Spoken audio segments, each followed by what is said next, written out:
मुबारकबाद आपको। हाँ जी, तो पहली मुबारकबाद तो आपके दादाजी बनने की। Thank you so much. आपको बहुत बहुत बधाई हो। हमारे दादाजी हमको बोलते थे कि असल से ज्यादा लगाव ब्याज से होता है। सो बहुत बहुत मुबारक, आपकी प्रमोशन हो गई, आपका रैंक चेंज हो गया। Thank you. और दूसरी बधाई, आप चेयरमैन बन गए एसोचैम के, आपको उसके लिए बहुत वो एक बहुत बड़ी जिम्मेवारी है जी। जिसको निभाने के लिए मैं बिल्कुल रेडी हूं, ताकि हम अपनी इंडस्ट्री के लिए बहुत बड़ा काम कर सकें। तो गौतम जी थोड़ा सा बताएं हमको ये एसोचैम क्या है, बहुत सारे लोगों को इसके बारे में पता नहीं है। Sir, ASSOCHAM is more than 100-year-old organisation which is association of chambers of commerce and everything, जो इंडस्ट्री बॉडी है। इसका पिछले 108 साल के आसपास मेरा ख्याल से टाइम है, जो 100 साल से ऊपर का टाइम हो गया है।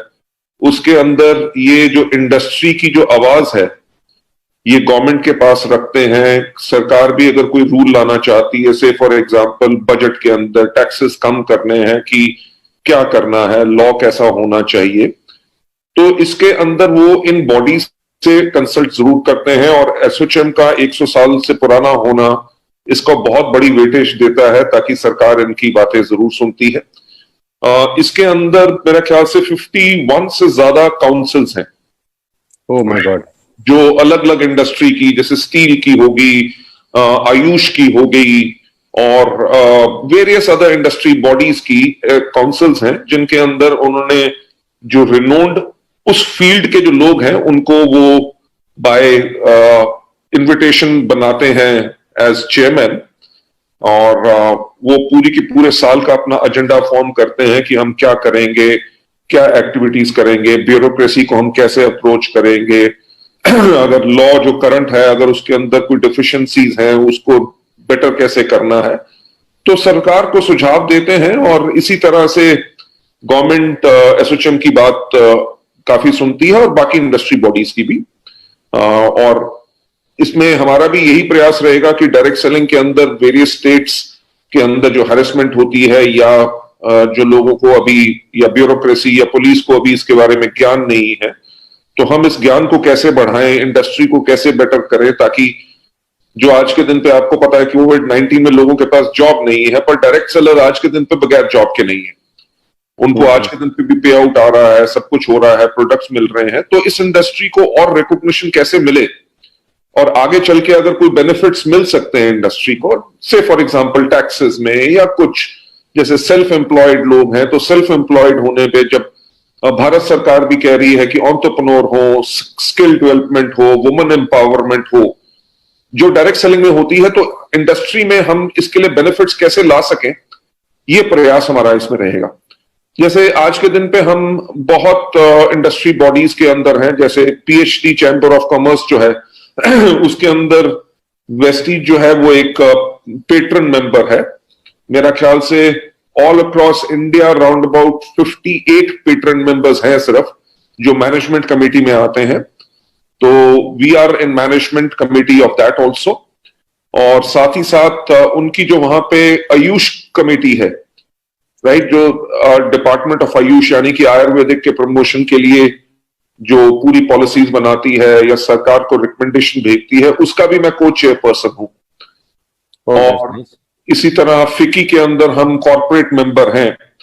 तो हम इन एंटायर ऑर्गेनाइजेशन के साथ इसलिए जुड़े हैं ताकि इस इंडस्ट्री को जो रिकॉग्निशन मिलनी चाहिए वो हम जल्दी से जल्दी दिलाएं, और ताकि हमारे हर एक डायरेक्ट सेलर का, वो वेस्टीज में हो या किसी भी कंपनी में हो, उसका कैरियर जो है बिल्कुल सेफ रहे। Super super super. तो अब आपके पास एक अलग जिम्मेदारी आ गई इसके करके, कि एक ऑलरेडी आपके पास इतना कुछ है करने को, अभी एक एक्स्ट्रा रिस्पॉन्सिबिलिटी, वो कहते हैं रिस्पॉन्सिबिलिटी दी नहीं जाती, रिस्पॉन्सिबिलिटी ली जाती है। तो आपने एक नया रिस्पॉन्सिबिलिटी ले लिया, बहुत बड़ा केस है। सर, मुझे इस चीज का एहसास है कि ये बहुत बड़ी एक रिस्पॉन्सिबिलिटी है, पर पॉइंट ये है कि कोई तो खड़ा होगा जो इस इंडस्ट्री को इसकी रिस्पेक्ट और इसका दर्जा दिलाएगा।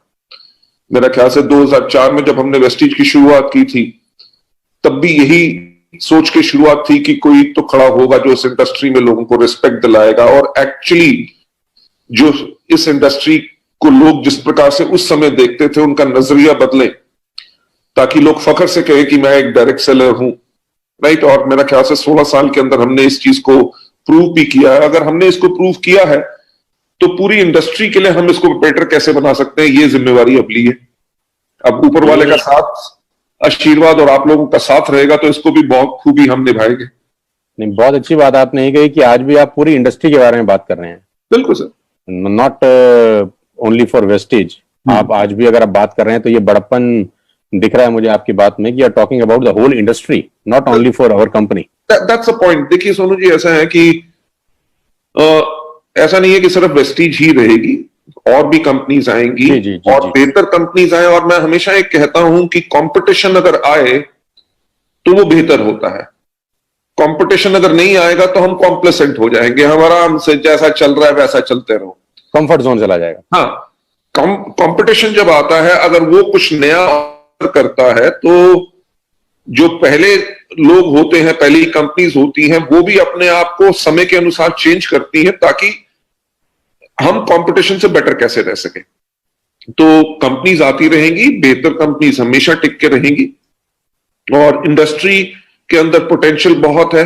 जैसे अभी आप थोड़ी देर पहले बात कर रहे थे कि लगभग 30 करोड़ नौकरियां अगर जा रही हैं, अगर 30 करोड़ नौकरियां नहीं है, छोटे बिजनेसेस, आज मैं इकोनॉमिक टाइम्स में पढ़ रहा था, वो कह रहे थे कि 10 में से जो 4 कंपनीज हैं, जो छोटे व्यापार हैं, वो बंद हो जाएंगे। Even they were talking about restaurants in fact. Oh my God, अगर 40% ऑफ द रेस्टोरेंट्स अगर बंद हो जाएंगे तो लोग करेंगे क्या, राइट। छोटा बिजनेस चल नहीं रहा, नौकरियां लोगों के पास है नहीं। तो हमारी उम्मीद है कि direct selling as a industry बहुत बड़ी ग्रोथ करेगी इस टाइम पे, और हमारा तो नजरिया यही है कि हम भी आगे बढ़े। अगर हम अकेले होंगे तो लोग हमारे ऊपर वैसी फालतू की उंगलियां उठाएंगे। अकेले दौड़े और फर्स्ट आगे तो क्या मजा आया। हाँ, क्या मजा आया।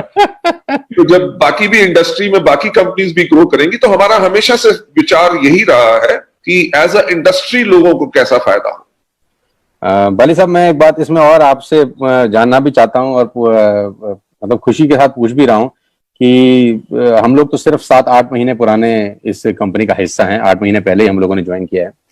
तो 2 साल पहले मैं आपसे एक बार पहले भी बात कर रहा था कि 90 रैंक था ग्लोबल 100 में, क्योंकि मैं आजकल उस ग्लोबल 100 पे ज्यादा मेरा नजर रहता है, क्योंकि इंडिया में तो आपने कर दिया है काम जो करना था। तो उससे 90 से वो 60 हो गया लास्ट टू लास्ट ईयर, और 30 छलांग मार के आपने लास्ट ईयर 30 कर दिया उसको। तो ये 30-30 की छलांग मारनी है तो एक बार अगर और मारें, हालांकि ये आसान नहीं है मैं जानता हूं, क्योंकि ऊपर का कंपटीशन बहुत टफ होगा, लेकिन अगर 30-30 की छलांग 2 बार हो सकती है तो तीसरी बार भी हो सकती है। मेरा ख्याल से इतने कम समय में नहीं।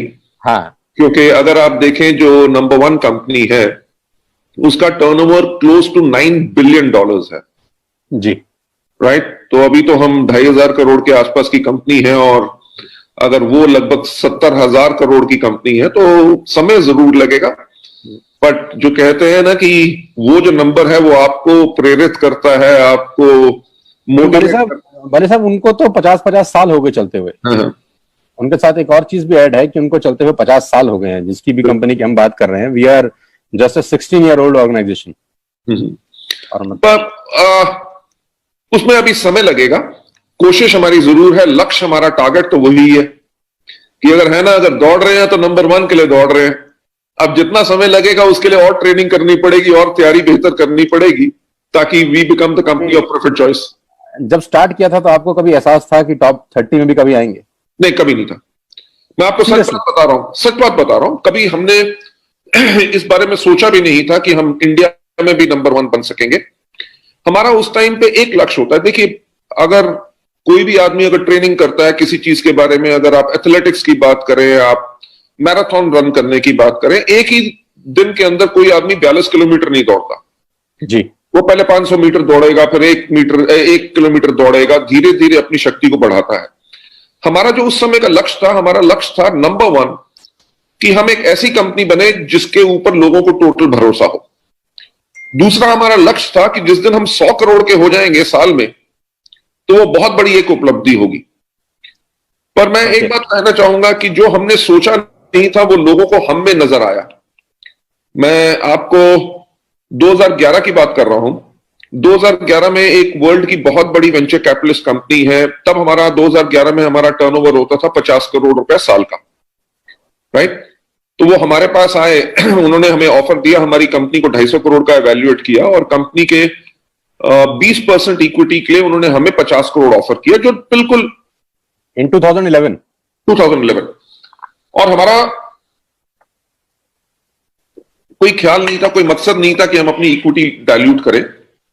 तो जब उन्होंने हमें किया ऑफर, तो मैंने वैसे उनको पूछा, सर देखिए हम इक्विटी देना नहीं चाहते, बिकॉज पैसा कमाना हमारा मकसद नहीं है, हमारा मकसद है कि इस इंडस्ट्री को हम बेटर कैसे बनाएं।